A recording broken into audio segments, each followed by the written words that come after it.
to do the extra, although I did pass it the first time. A lot of things have changed. It's much more digital and so forth than it used to be. So we've asked Gordo to join us today, and to my understanding is his topic is going to be real hams and real emergencies. And we are incredibly pleased to have you here, Gordo. So the microphone is yours, and have at it. Thank you. Well, thank you so much, Ed, and a very good evening to the Meriden Amateur Radio Club and many other radio clubs that have tuned in as well. And hey, I'm impressed with 40 plus. This is a good time for ham radio finally coming out from COVID. By the way, all of tonight's audio clips are real clips from real hams, and they're available free of charge for you instructors by going to the W5YI site and going to a couple of pages in on the menu of products. And these are free, and they're 1 hour presentations with many of the sounds you're going to hear tonight. Well, many of the sounds are hams in an emergency doing their very best to get that call through. Some are a little bit humorous, some are quite sad, but they all underscore that ham training is so important for those that are the net control operator taking those messages. And of course, the American Radio Relay League with the new revitalized ARES program. Many of you have the ARES cards. You've got the stickers, you got the patches. Many of you probably already have Navy and Marine and Army Mars, some of which are no more in the Mars business. Your patches that we're all proud of. Some of you are EMTs and have gone out on calls where ham radio operators were right next door. Many of you may be with the American Red Cross or your local city that has adopted ham radio, or maybe your community emergency response team, the CERT volunteers with those little tiny FRS radios that put out a whopping half watt, but now they've up to 2 watts out. But you know, those CERT members help out. Here in Southern California, we have all the wildfires. Out in your neck of the woods, you've got hurricanes. Out here in California, the CERT teams, a few of them are good ham candidates. The majority, though, are just for calling in an emergency response. And here is one that we recorded live as, well, you take a listen. Tango Shelter Delta, spreading over to Country Club Drive rapidly. 5 homes are in immediate danger. We need evacuation now of these homes. Now, that was a pretty cool and calm, collected CERT operator. Here comes the ham at net control to relay the message that the fire chief gave him. And you'll hear a slight difference between the spoken ham operator giving Copy this that. message. Be advised that the Sheriff's Dispatch is activating the CERT team at this time for the evacuations, and the water company has been notified, also Public Works. And we all have some lingo that we use in emergency comms. We've been trained no longer to use the Q codes on voice for local comms, but still there are some words that bring everybody to attention when something big is happening and a ham or a non-ham is calling in, either a CERT operator on FRS or a ham that we have here calling in. Break. 4 homes on Country Club engulfed in flames. We require further resources, and we still have no water pressure at this time. Wow, this was news to the fire chief at the command post. He said, you don't have any water pressure for fire hydrants? Earl County Fire copy. Resources from the original fire ground are being redeployed to those areas. Helicopters are incoming to make water drops on those structures. Wow. So ham radio operators using 2 meters and 440 using voice. Yeah, we still use voice with all the digital modes, which are just as important. Voice really gets through when things occur. Let's go back and tune in to high frequency, 20 meters, maybe 20 plus years ago when Katrina was approaching the shoreline. And here is a ham, and you got to admit, he sounds a little bit stressed, just a little bit. Roger, we had about 3 inches of rain since last night. About 3 inches of rain since last night.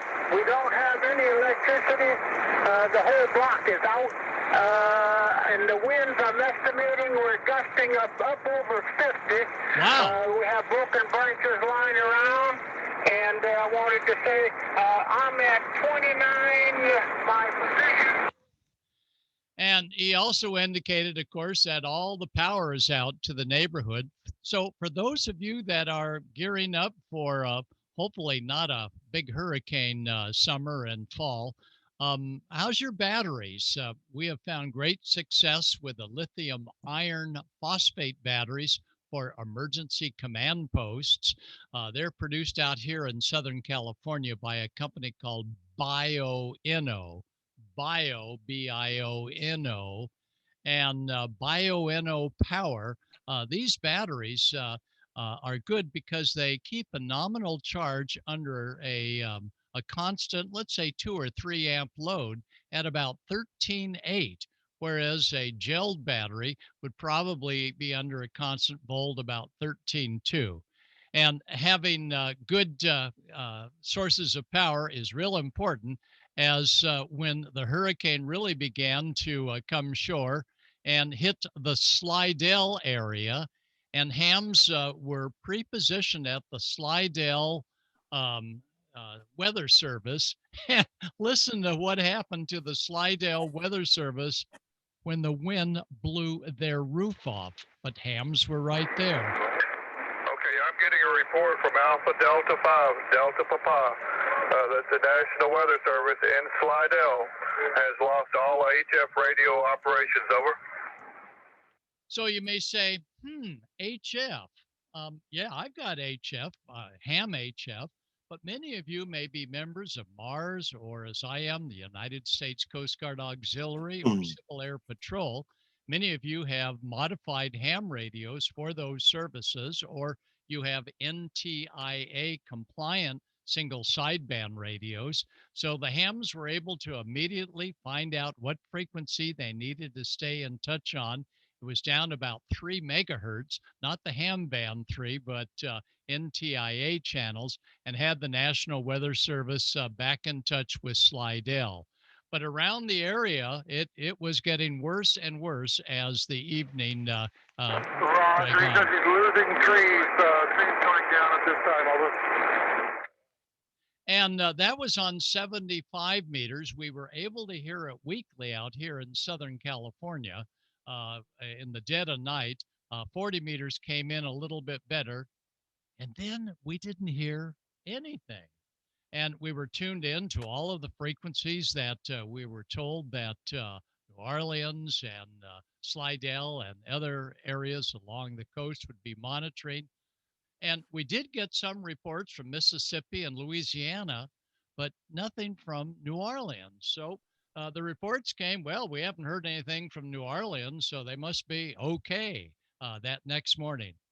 Well, here's a ham with his HF radio and a Hustler antenna. He drove to the top of a parking garage, and he got his antenna up in the air. And this was his first call that put everybody on alert that New Orleans was in deep, deep trouble. New Orleans is shut down. New Orleans has got major destruction, and they've got the roof off the Superdome. They've got water in the business district. They've got, you probably know better from the national TV coverage than we do. We have no TV. All we have is all we have are the ham radio operators. And that was enough to get the word out that New Orleans is really in the hurt box. Well, you never know what's going to happen and on which bands. Sometimes when dramatic events happen right in front of you, you pick up that microphone and you key the mic and you're speechless. Here is a ham early one morning in November in New York City. You know what I'm talking about, or what you're going to hear shortly. He was unable to say anything because he could not believe the towers coming down. All you heard was this. I'm sorry, that's coming up shortly. Here's one more before we go to New York City. This is the National Hurricane Center. Station to the National Hurricane Center, and that helps the forecasters to predict landfall and tracking of the hurricane. Okay, so with that said, are there any stations on the southwest coast of Florida that have hurricane strength winds? Sorry, that one was slightly out of place, but there you go. 14.325. And this weekend, the National Hurricane is going to be doing digital. They're going to be doing analog voice, single sideband, FM locally. And we hope everybody will come up on 14.325 or either side of that and give the National Hurricane Center a call so that they can know that their equipment is ready for almost anything. Well, here's our operator in New York City who keys the mic and is speechless.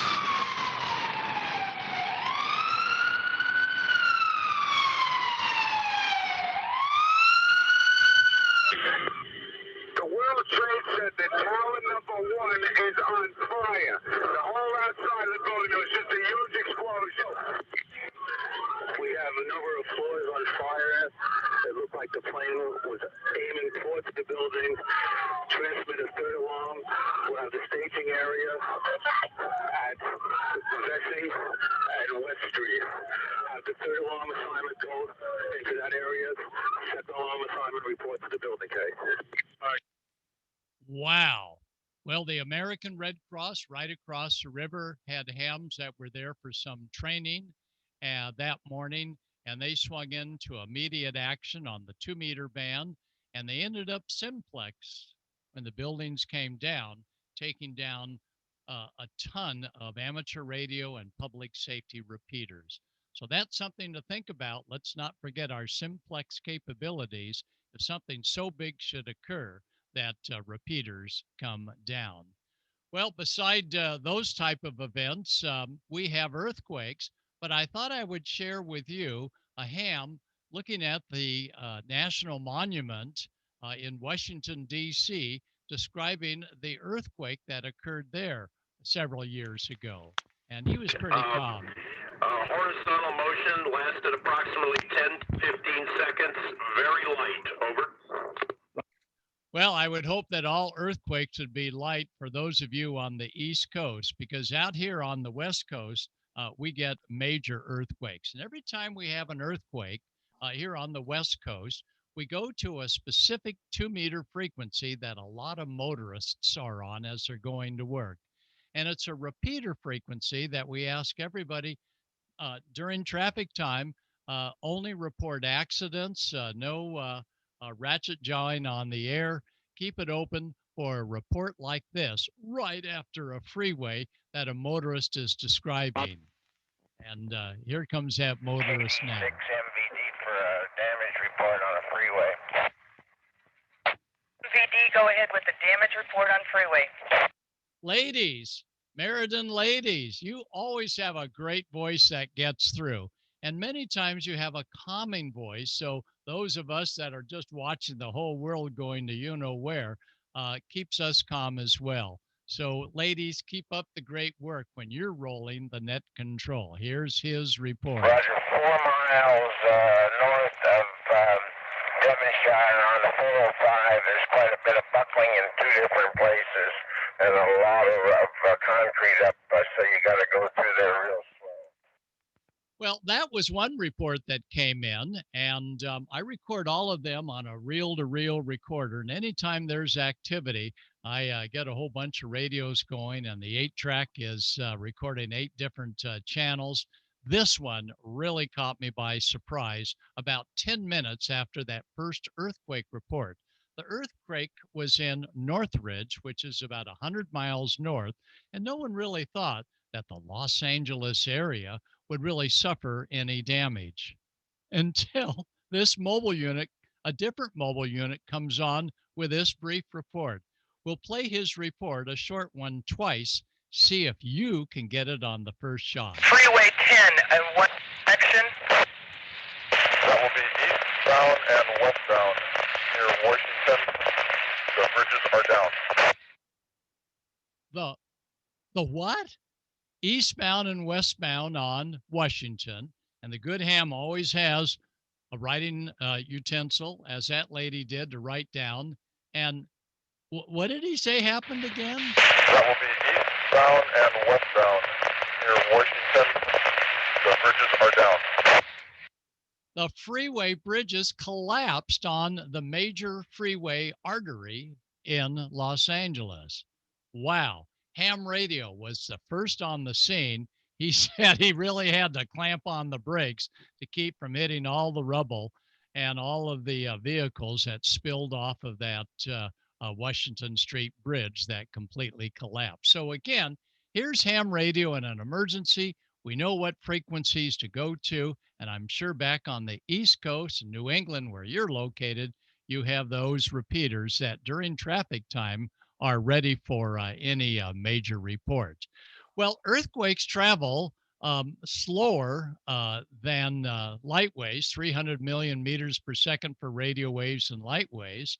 Earthquakes travel so slow that a ham will first report it, and then another ham will say, I don't feel, oh, wow. And you'll hear the domino effect of a ham a few seconds later. And this gives us sometimes up to 45 seconds if you're on 75 meters and someone says, oh my God, major earthquake.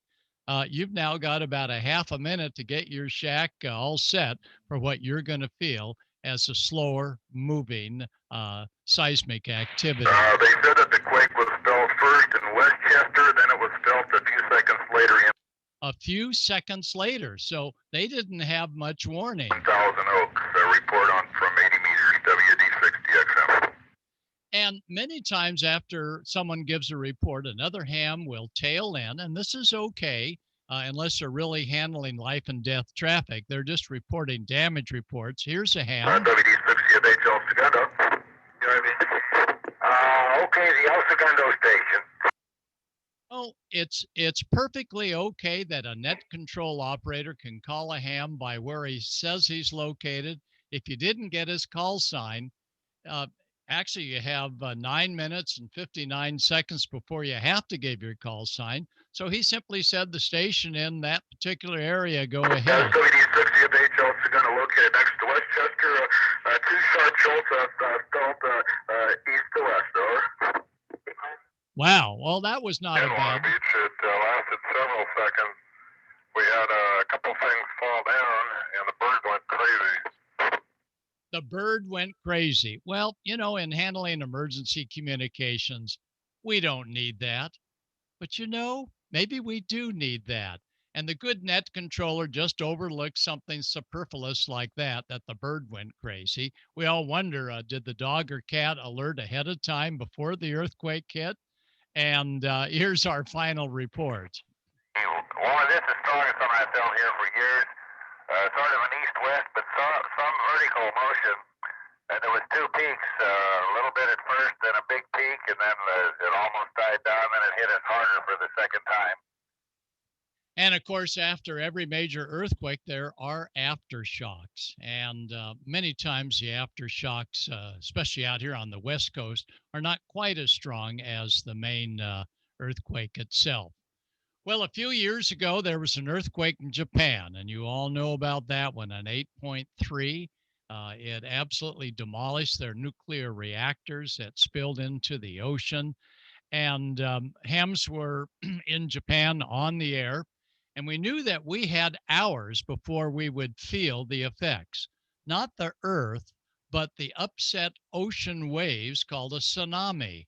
And the tsunami alerts came out, the tsunami buoys off the West Coast here, all along the Pacific were going 8 or 10 feet of a rising and falling off the tsunami.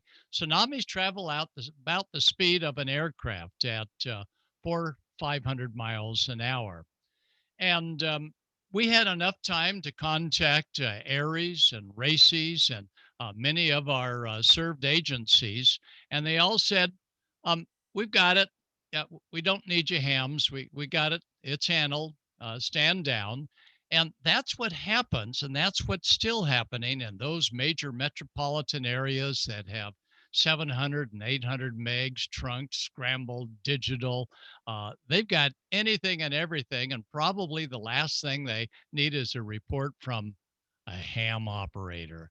Well, I really objected to that because we did have a group of hams that went down to the uh, shoreline at Hilo, Hawaii, and the regular public safety didn't see this, but the hams reported that, oh my goodness, all the water is going out of Hilo, Hawaii.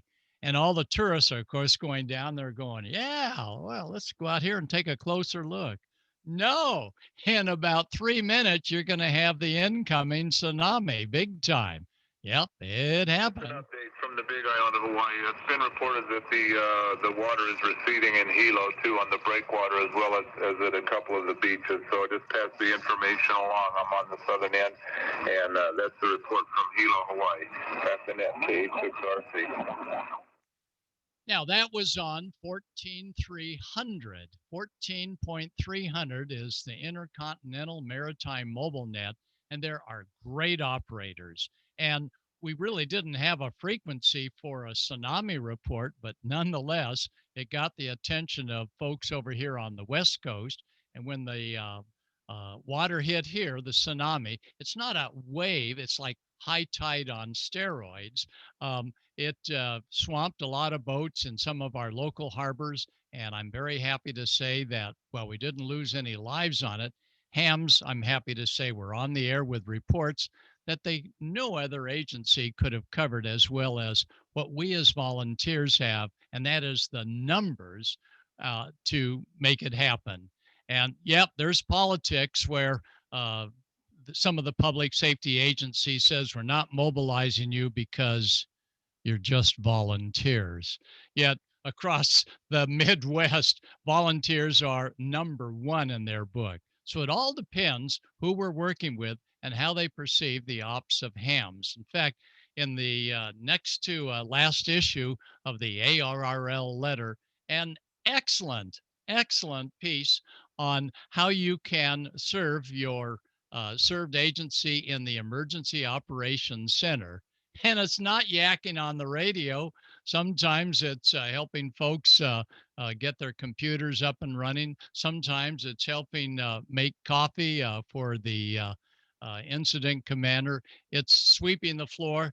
We got to be able to be flexible to do everything. Well, we're almost finished, but here's one that will certainly get your attention on the 2-meter band. This was about 20 years ago, before the cellular system covered the backside of this island, 26 miles across the sea. Santa Catalina Island is just for me. Listen to this call coming in from Catalina. Oh my gosh, there's a school bus with kids on it, and it's site 50 yards south of Falls Canyon on Avalon We'll Canyon need a Drive. report from ham operators at scene on the number of patients that might be involved at control fire. Would you check with our hospital resources and advise them of the number of casualties and be advised? So what occurs is we have hams that have been trained to serve local hospitals by monitoring the amount of patients that they hear on the radio may be coming in to alert the emergency room and helping out any way possible. And one of the hams at the hospital had to describe a medication that was needed. And many times when we're all teaching ham radio classes, and I know many of you with the Meriden team, John B. has told me you're hardworking on getting more folks into ham radio. We've got to teach them the phonetic alphabet. You mean the phonetic? No, the phonetic alphabet, because in an emergency, it really comes in. Need some medication for one of our car victims and want to know if you have 5 milligrams of amlodipine acetylate. I spell Alpha, Mike, Lima, Oscar, Delta, India, Papa, India, November, Echo. Next word, Bravo, Echo, Sierra, Yankee, Lima, Alpha, Tango, Echo, 5 milligrams. Oh, wow. Well, net procedures would normally say you say the word again a second time after you spell it phonetically, but he got the message through. Yes, they had the right medication, but wait a minute. The school bus just turned over on its own? The bus collided with a car that we just discovered halfway down the hill at Falls Canyon and Avalon Canyon. It is overturned on the south side of Avalon Canyon Drive. 2 occupants are trapped. We need the jaws of life. Both occupants are alive but severely injured. W6KLX. That was an excellent report. Ladies, I told you, you make great voices over the air that get through loud and clear. But could the hospital take these accident victims? They had no cell phone between the scene and the hospital, but they had ham radio operators that made this relay call quite easily on Tsunami. Hospital is near capacity with ER teams still able to take unrelated cases. So, wow, yes, the hospital was capable of doing it. So back to high frequency. Christmas morning, you think, hey, great day to maybe work some DX after all the kids and everybody leave. But here comes a call over the air for needing some ham operators for a not so local terrific earthquake and tsunami. Listen to this, operator. Sri Lanka reports 31,000 casualties with ocean waters covering all southern and eastern coastlines. The estimate is 800,000 homeless and in need of medical supplies. Ham radio operators needed immediately with high-frequency radios. Yeah, try deploying for that one. But you know, that's one of the new benefits of the Amateur Radio Emergency Service, ARES, the American Radio Relay League, and those of you that are heading up ARES groups for training. And yeah, there's a lot of new training going in, but the league wants to be able to identify who they can count on that would be best prepared for deploying as they did down to Cuba and some of the other areas. So I'm very happy to say, or make that Puerto Rico and some of the other areas near Puerto Rico, they sent down those well-qualified hams, the league with all of the equipment that manufacturers have donated. Kenwood, Yaesu, ICOM, Alinco, Flex, you name them all. All of them have donated gear to the league for this type of call out. But that gear is worthless unless it has a ham that says, yeah, you need WinLink? We can make WinLink happen. And certainly, although these are mostly voice calls today, we certainly salute all of you that handle the digital modes from Olivia to FT8, which is pretty much just establishing paths and readability, but those messages types of data modes. Well, you've had your own hurricanes that we've never encountered winds like this. Here's your Hurricane Sandy. Many of you remember Hurricane Sandy.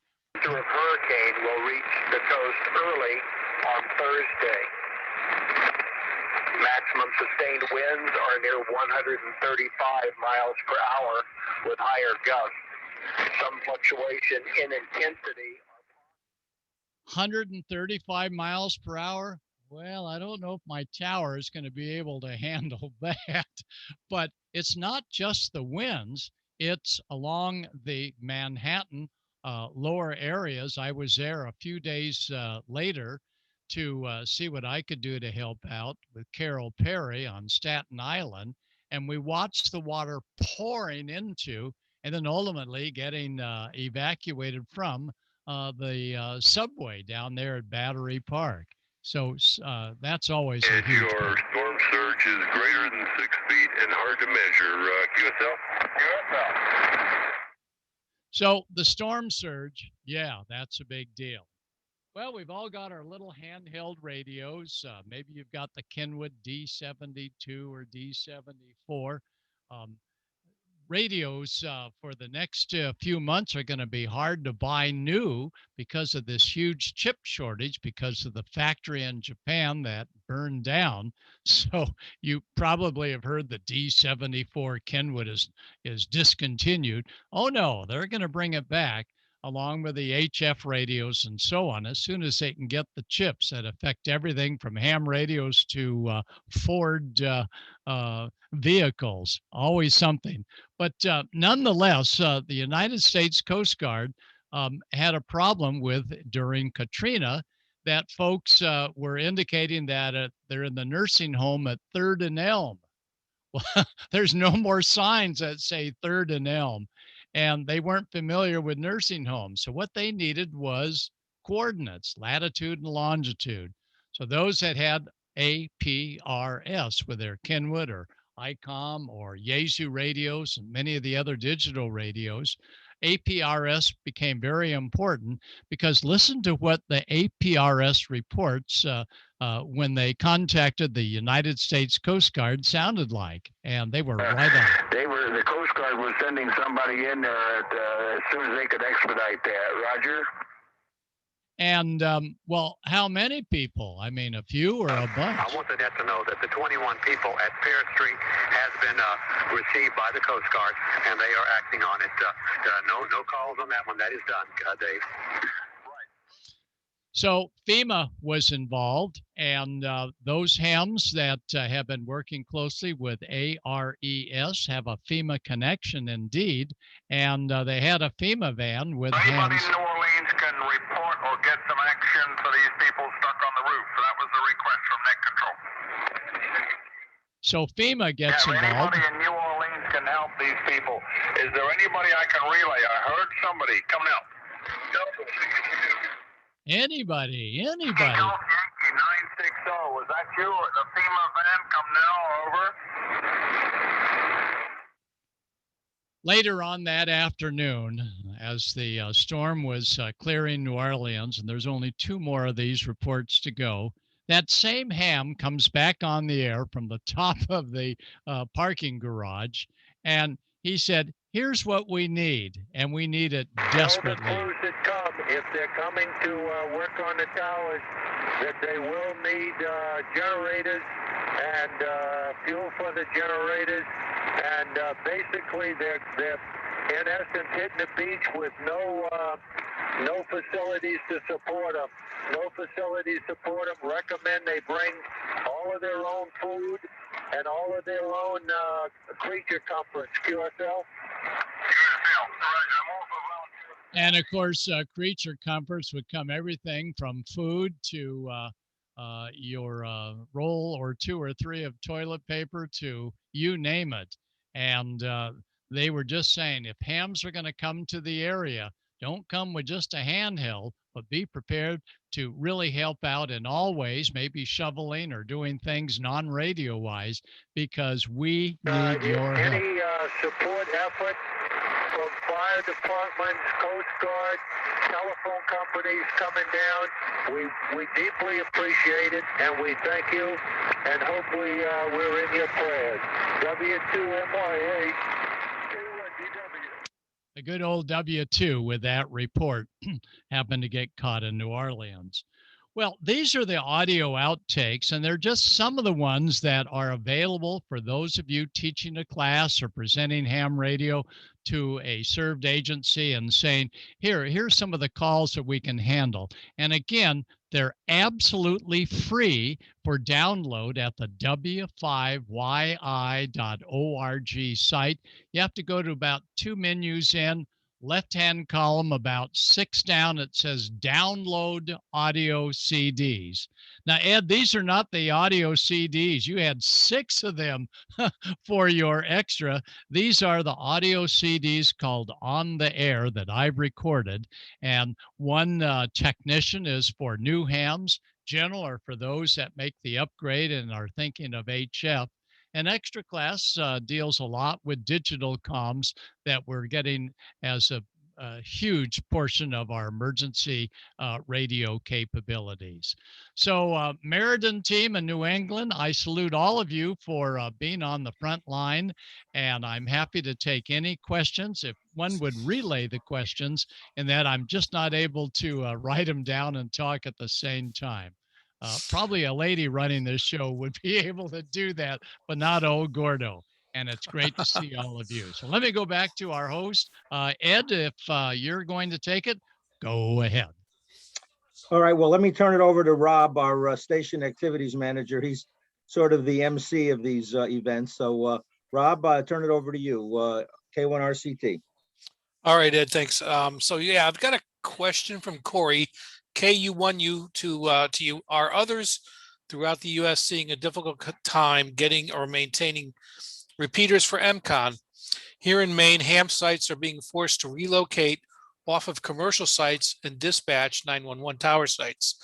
Wondering if this is concerning growing trend elsewhere. What do you see, Gordon?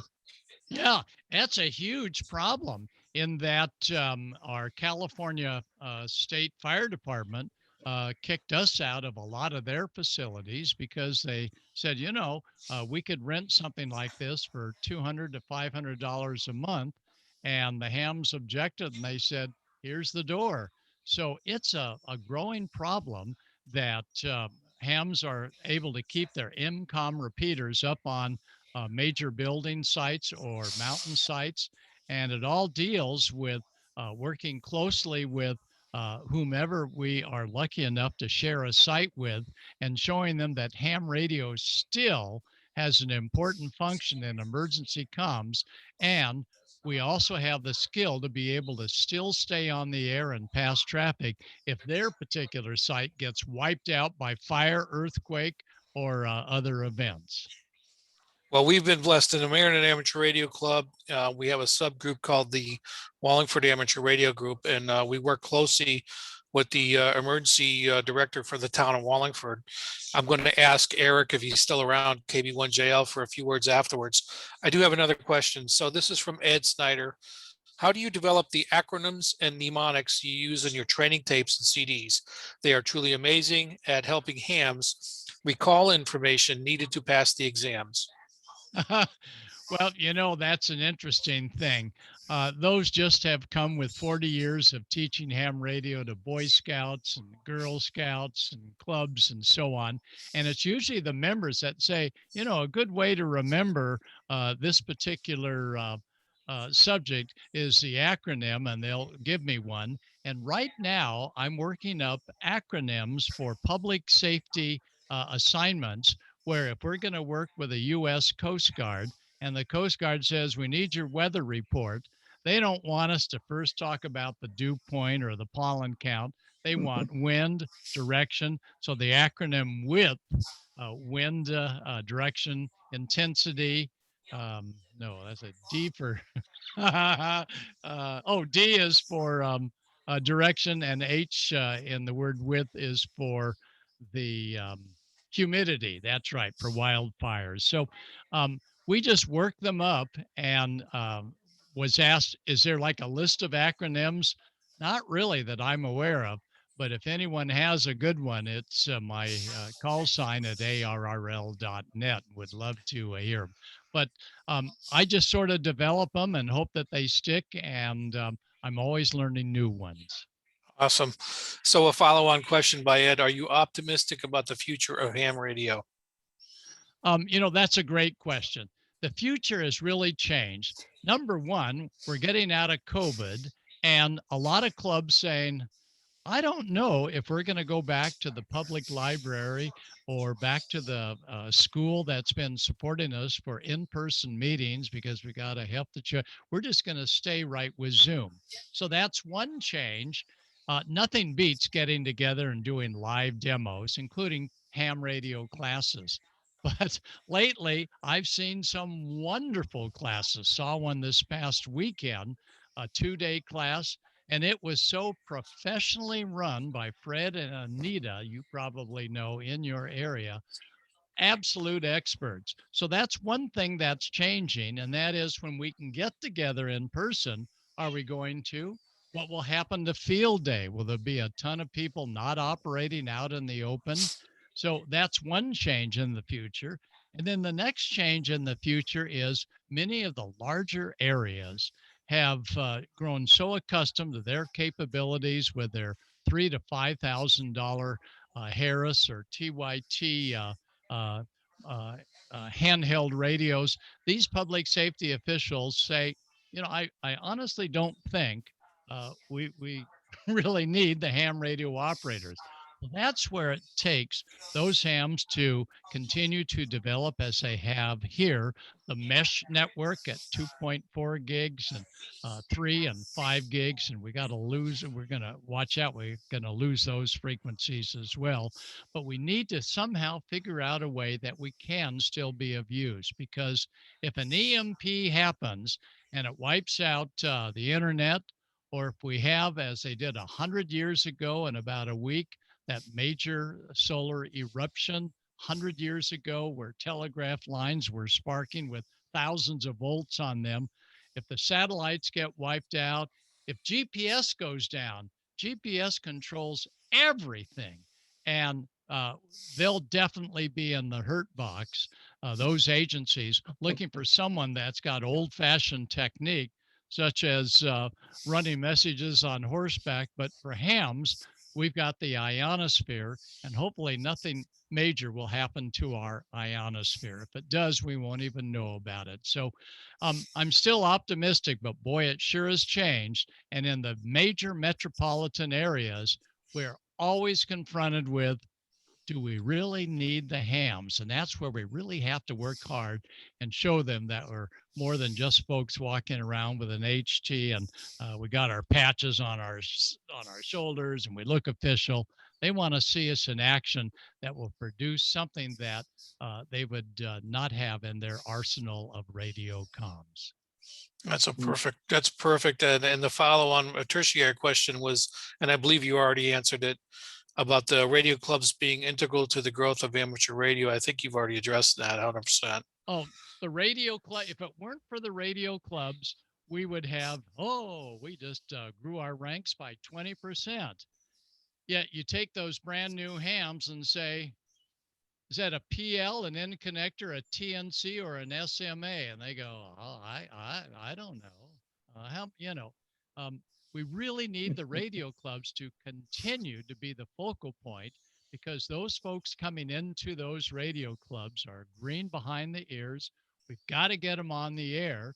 And if someone says we got a QSY from 146.52 to 146.495 with a tone of 82.7 hertz, they'll know how to take their radio out of what was pre-programmed and be able to dial that in and be able to get the tone turned on and tuned in to the correct tone.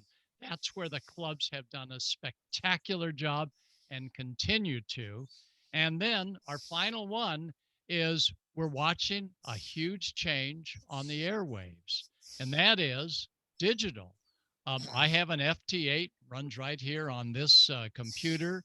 And I've done a group of a whole bunch of FT8 demonstrations, but nothing beats the excitement that a few hours ago getting on my 6-meter radio and getting reports that you folks on the East Coast are working Europe on 6 meters and on 10 meters.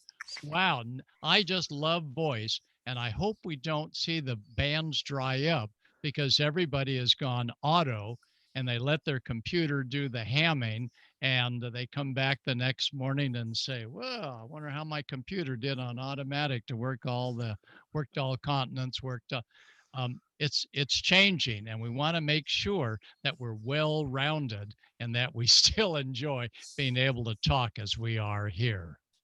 Perfect. To it, our club has grown in size from around 80 at the beginning of pandemic to well over 100 throughout pandemic. And it's been because we've been able to use Zoom. We've been able to use fox hunting.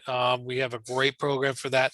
And we have developed an awesome program for new hams, not only testing every month, but a program to roll those people that are new to ham radio to get them actually on the air. So that's perfect. I have one more question.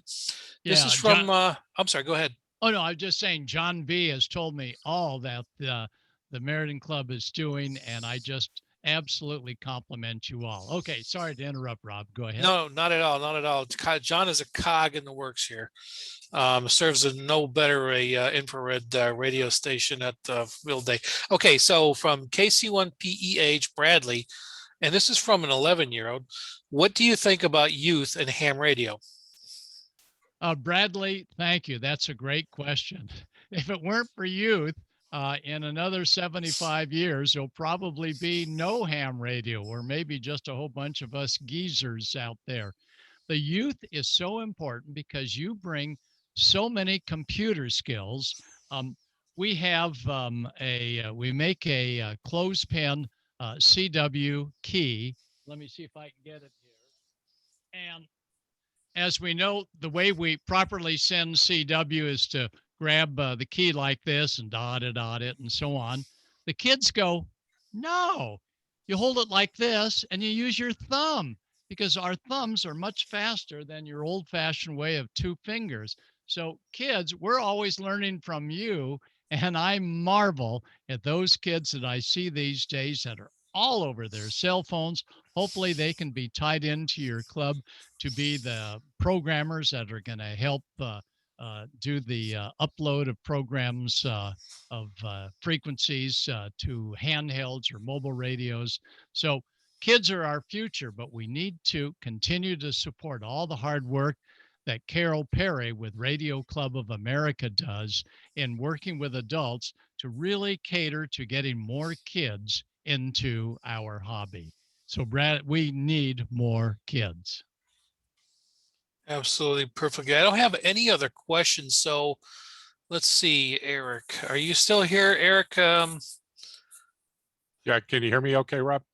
Yeah, I can hear you. I want to, let's see, I want to replace Spotlight. Go ahead, Eric. What do you Eric, want? let me intro.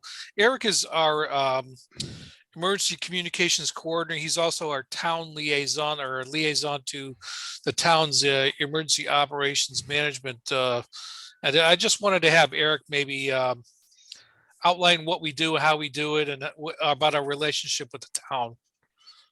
Roger that. I'm ready to take notes. Pen is ready. Okay, I've been in the ham radio for over 50 years, and during that period of time, I wasn't always active, but the town always maintained a relationship with the town local ham community. Currently, we are using a town firehouse, which is still a semi-active firehouse. We have a station set up there. We have an antenna farm, and that's our emergency operations center. Wow. And it is stocked with radios supplied by the town. Some of us have been involved in numerous tabletop and other exercises with the town, and you touched upon this once, Gordon, but you can't emphasize this enough. To develop a working relationship with the town emergency communications, the town emergency people before the disaster hits. So first of all, they'll call you. And second of all, when you show up on the scene, they'll know who you are and they'll know your capabilities. That building that relationship ahead of time is so important to having a liaison with the town facilities. Our townspeople have made it quite clear that they don't have the staffing in town to cover a large scale emergency, and they're going to have to rely on volunteers. And we're part of that core volunteer group, the CERT team, the HAMS, the Medical Reserve Corps, and everything. And they're going to need us. Maybe not in the big glory functions. Maybe they'll be in the background type functions. Maybe the functions won't involve communications at all, but we'll be doing other things. I know one time I got called down to open up the firehouse as a shelter to evacuate people from a local flooded trailer park. Our firehouse is also used as a shelter for less than 25 people.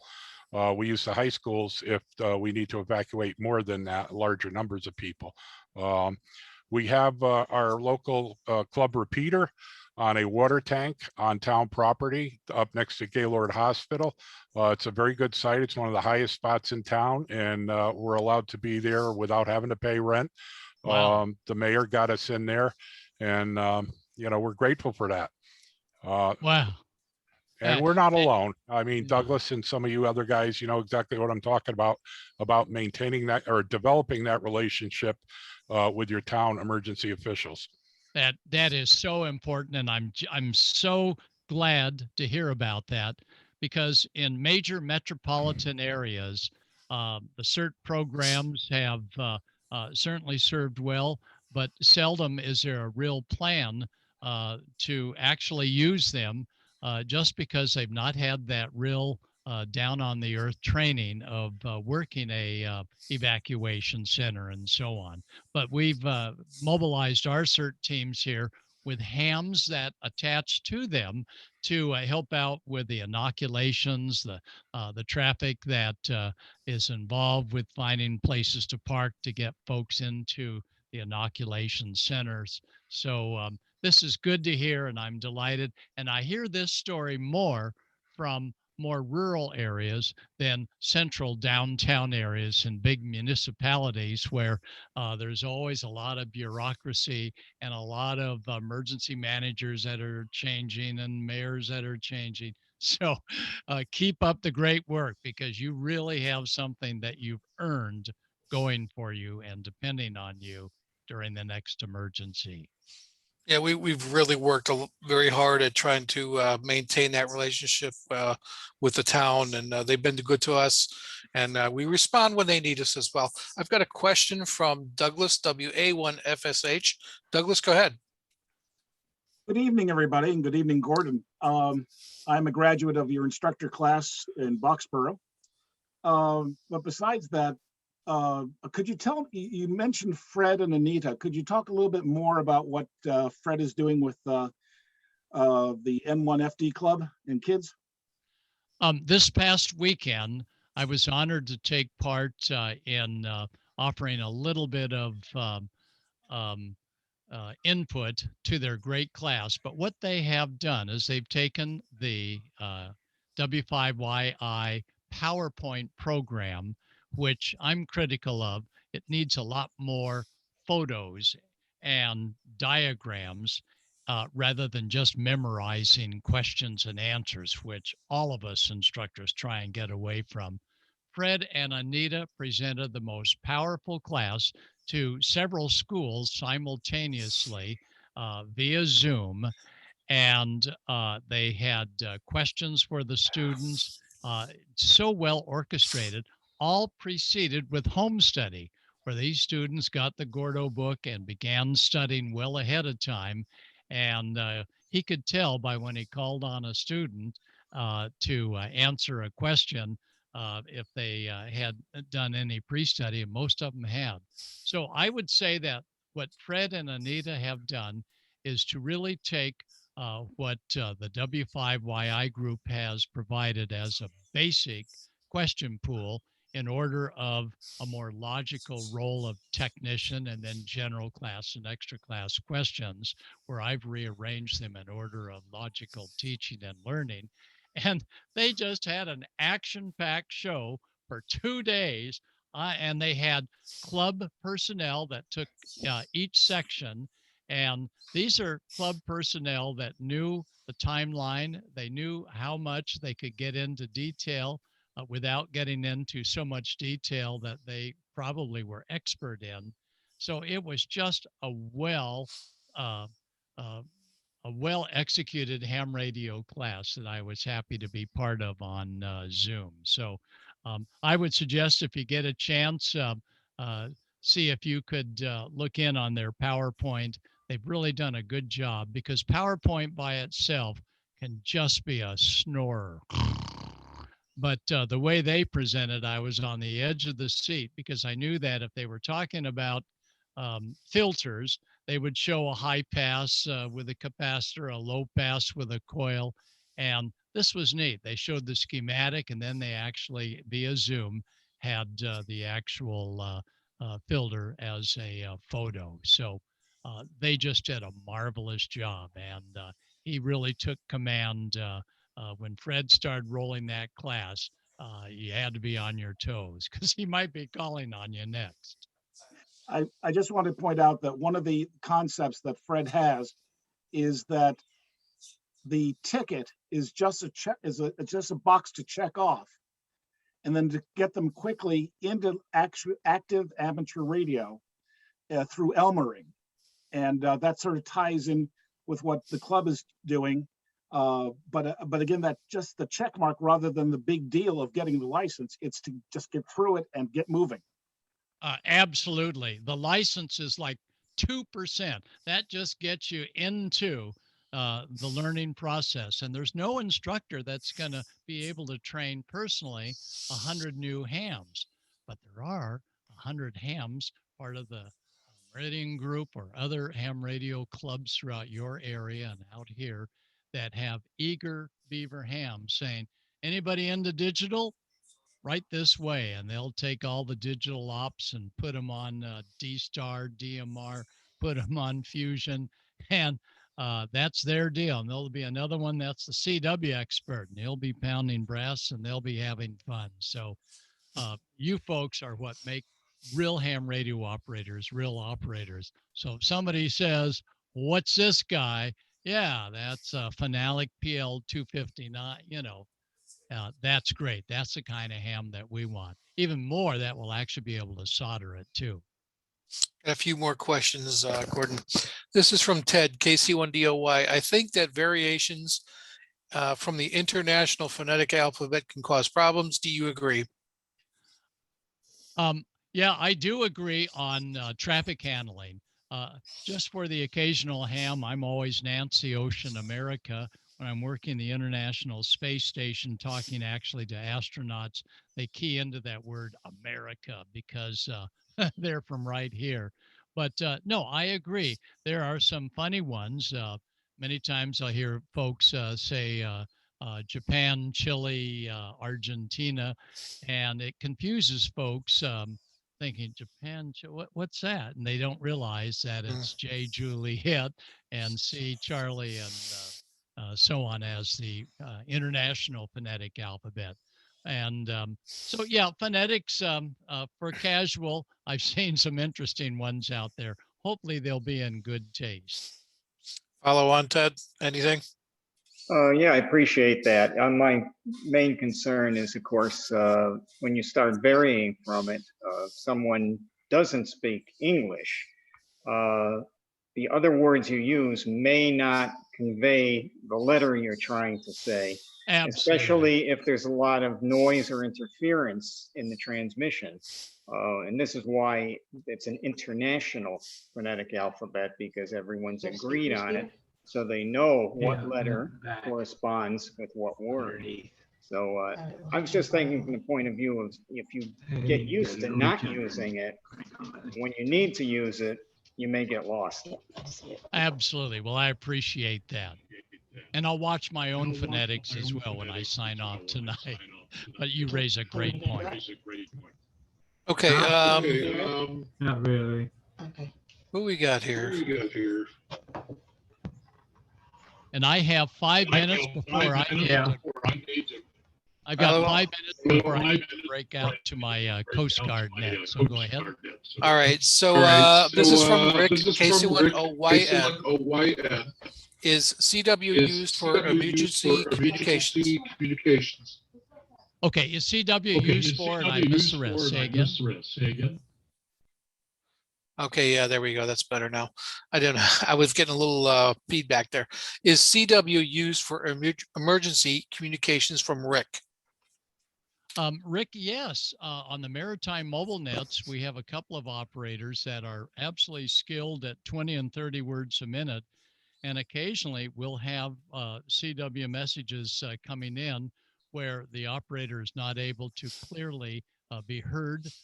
It's not a clear path for WinLink or any of the digital modes, but the CW always gets through. While there's not a lot of CW emergency traffic, there's a whole bunch of CW as an art passing messages to loved ones back here in their normal CW practice drills that they do once a week. So yeah, CW is still there. And I love teaching CW because it gives me a break on my voice. Well, Aries or races don't use CW in the regular races. No, there's very little emphasis. Army, Navy, Marine Mars also has de-emphasized it. But CW is an art I think will not die. But again, when I tune in to 6 meters and I don't hear anything at 50.125 or 28,400 on 10 meters, and I go up or down to the FT8 and I hear it jammed and see it on the screen, I worry that ham radio is changing.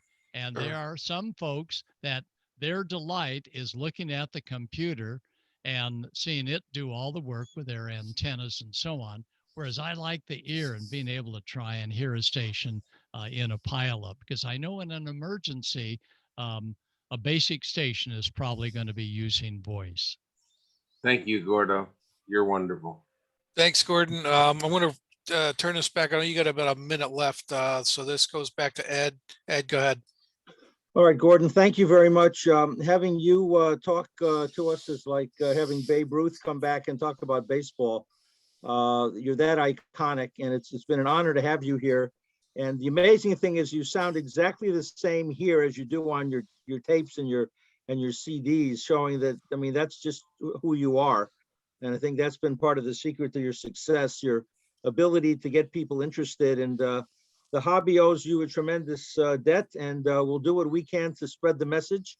We thank you so much for your time and your the information, and we really appreciate all of the work you've done on our behalf. So it's been an honor to have you with us. Thank you. Well, thank you so much. And for the kids that are watching, this little cassette right here that I'm holding up, this is one that turned on Bob Miller with Radio Shack that got me involved in putting out Radio Shack courses. But it was a fellow ham. He says, I heard you were a ham. I have an old cassette that you produced. How would you like to maybe do some for Radio Shack? And then it was another great history. So you'll find that in gaining employment as a teenager, maybe even younger than a teenager, if you're working for a ham, it's a fraternity that absolutely knows no gaps. We build bridges, we make it happen. Well, thank you all, Meriden, and all of you and the different clubs in the New England area. This has been a wonderful day, and we hope all of you have a great 4-day weekend. And remember, behind every ham, here's my wife, Susie.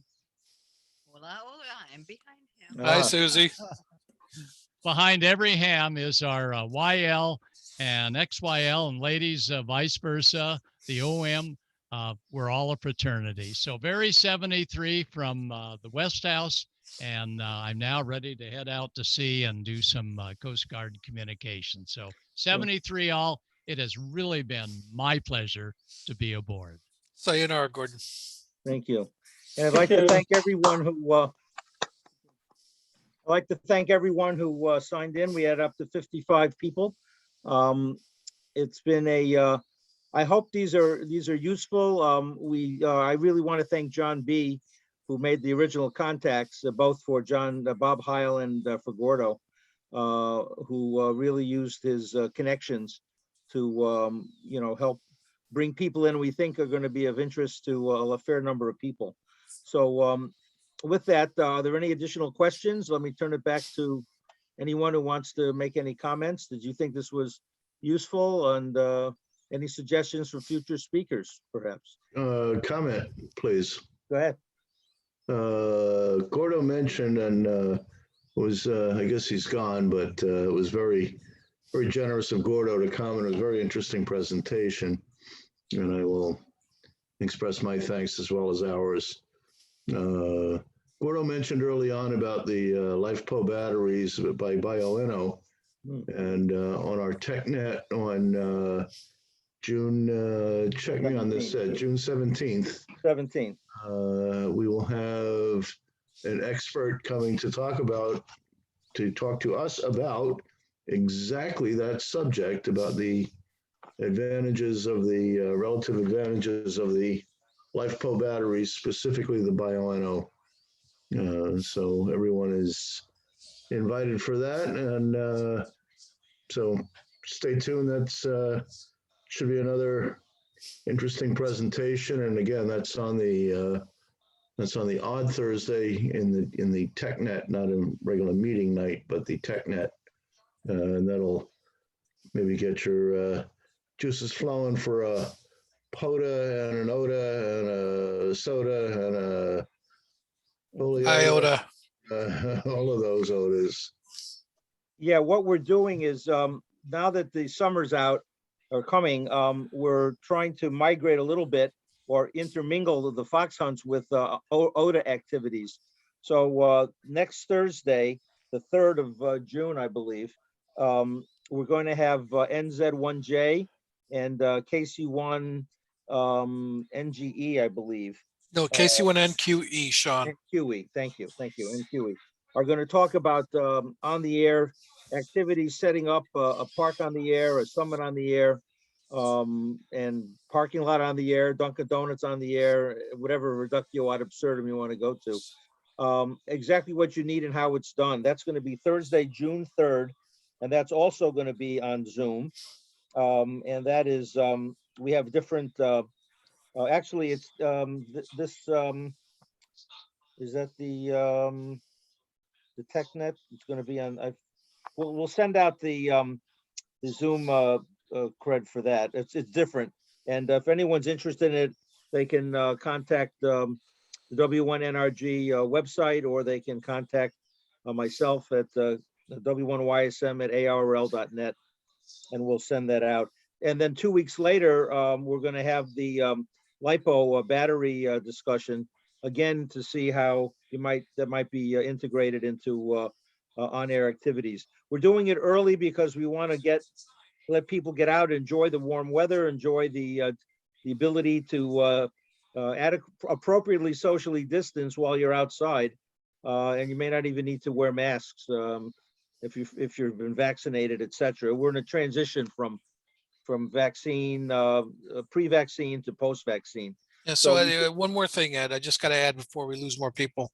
Yeah. So this Friday, tomorrow, we're going to have NZ1J. NZ1J is activating Wharton Brook Park on the Parks on the Air, and I'm not sure. Probably he's going to put it out, I would say, on what's the national calling frequency for 2 meter 146.52? Somebody correct me. Yes. Okay, got it right. So yeah, he's probably going to put it out there. And he's probably going to be on 20 meters, maybe 15, maybe 10. Just be on the lookout for NZ1J Parks on the Air from Wharton Brook tomorrow. Not sure of the time. I'm sure he's going to put it on a reflector. He's also going to be repping W1NRG call sign as well. So 2 for the price of 1. Back to you, Ed.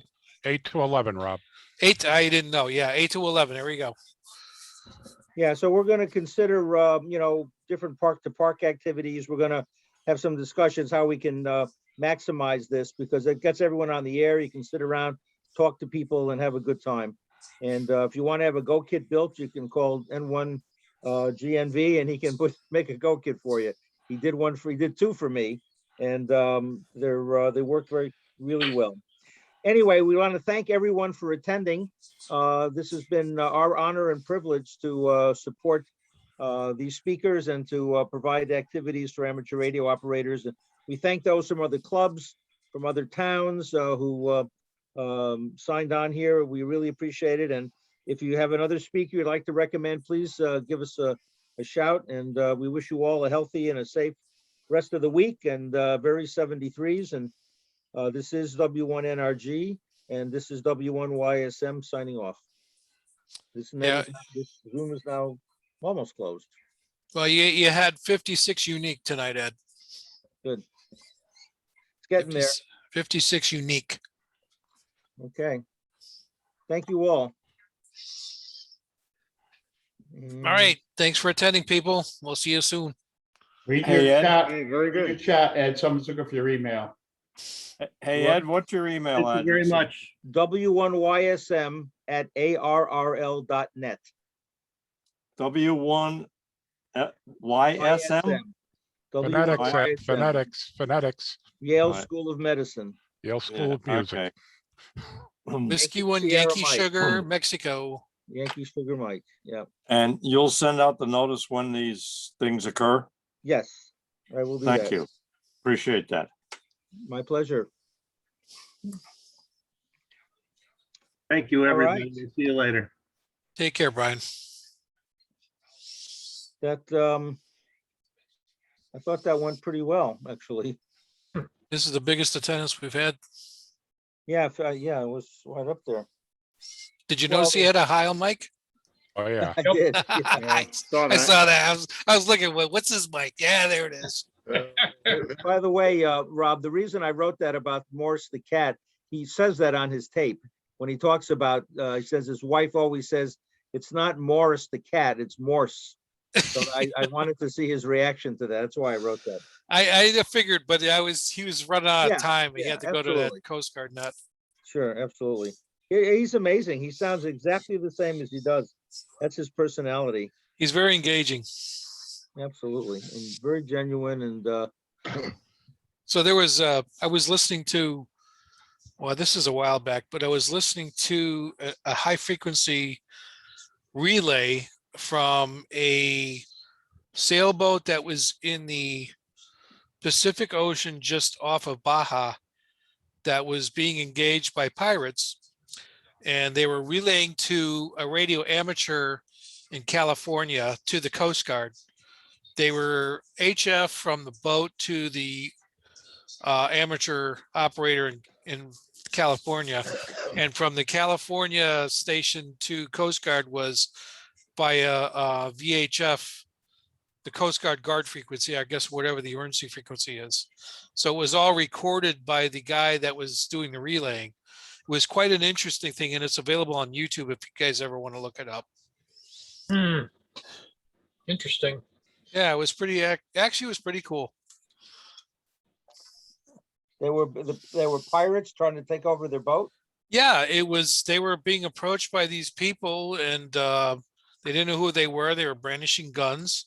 Piracy is big. Out of that, Captain Phillips. No, Ed, piracy is very big. And it's also very active in the Caribbean. Yeah, think about, robbers and looters and things like that on a boat. I do. Yeah, sure. Well, you should. Arg.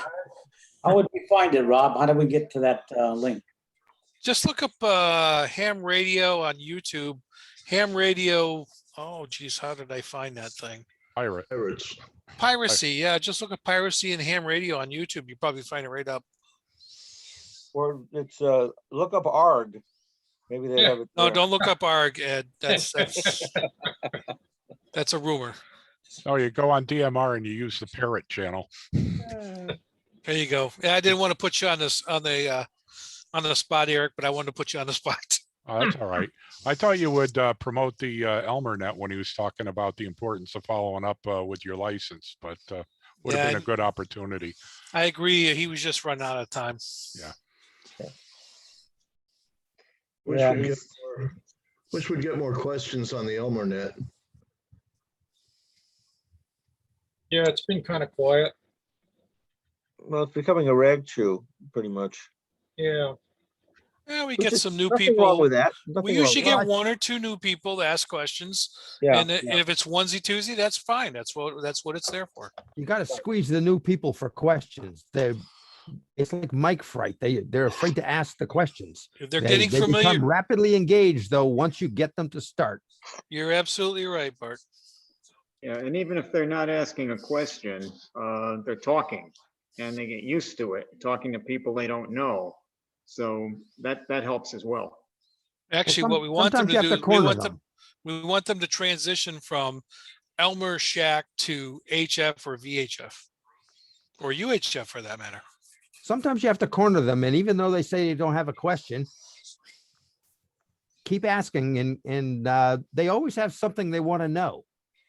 Well, we always have Elmers on there that are talking about this thing or that thing, and that usually spurs questions. So that's the importance of that Zoom meeting. I honestly believe serves a purpose, because when people come in, they see us talking, we're just talking to each other about stuff that's important to us, and hey, this is important to me. What do you guys think? That's how you engage conversation, right?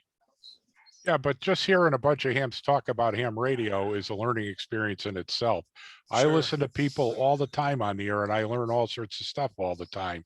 I don't necessarily jump in and talk to them, but there's a lot of good information out there that could be had just by listening from a lot of different people. Right. Most recently for me, it was DMR. Listening to people talk DMR, I picked up a lot of stuff on that. Exactly. When you talk about guys don't ask questions, it reminded me back when I was in college, one of my professors would do it this way. He'd finish his lecture and they say, are there any questions? And silence. Then he'd ask, does anyone have any ghosts of questions? And 4 or 5 hands would pick up. So you might try something like that.